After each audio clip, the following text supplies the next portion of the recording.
As the summer season begins, an eyesore near the ferry dock in Narragansett is now gone.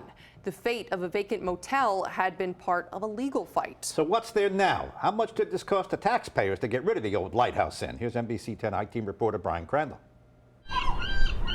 One thing has not changed about where the Lighthouse Inn used to be: the regular visitors that swoop in. The birds are still here. The birds are still here, and they will always be here. They don't want to leave. I guess they made their home there.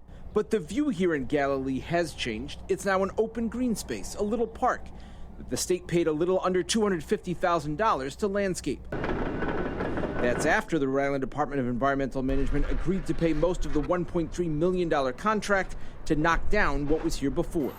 The Lighthouse Inn, known as the Dutch Inn before that. It was vacant for nearly a decade, when in the fall of 2023 I reported concerns that the rundown landmark across from the Block Island ferry landing and fishing docks was attracting seagulls, some that were flapping around inside. At the time, the fate of the ramshackle motel was tied up in court.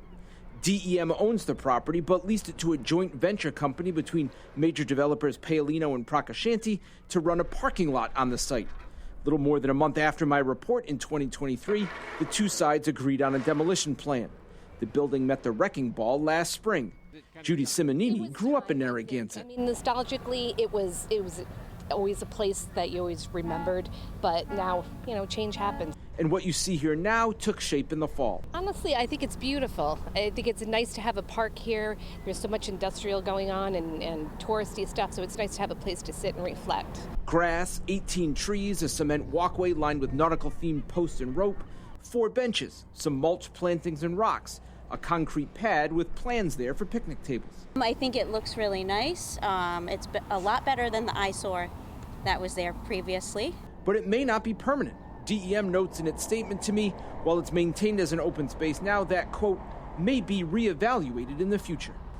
Meanwhile, DEM doesn't seem to mind the birds here, writing to me, quote, their presence does not inhibit use of the specific area.